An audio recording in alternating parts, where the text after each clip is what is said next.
కేంద్ర బడ్జెట్ దాదాపు అన్ని వర్గాలకు నిరాశ మిగిల్చింది. పేద మధ్యతరగతి ప్రజలకు కొత్తగా ఏ ప్రయోజనం చేకూరలేదు.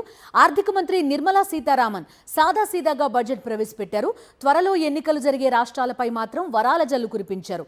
రక్షణ, హోం, వ్యవసాయ, ఆరోగ్య రంగాలకు మాత్రమే ప్రాధాన్యత దక్కింది.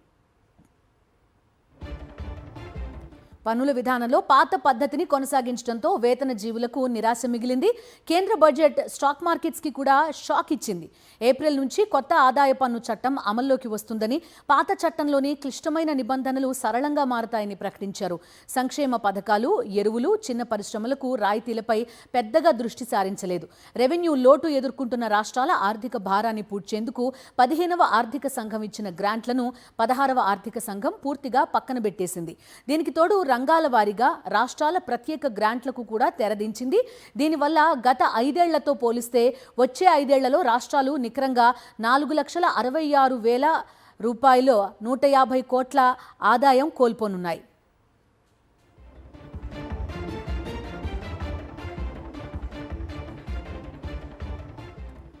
కేంద్రం ప్రవేశపెట్టిన వార్షిక బడ్జెట్పై విపక్షాలు పెదవి విరిచాయి. దేశంలో వాస్తవ సంక్షోభాలను నిర్మలమ్మ పద్దు పట్టించుకోలేదన్నారు లోక్సభలో ప్రతిపక్ష నేత రాహుల్ గాంధీ.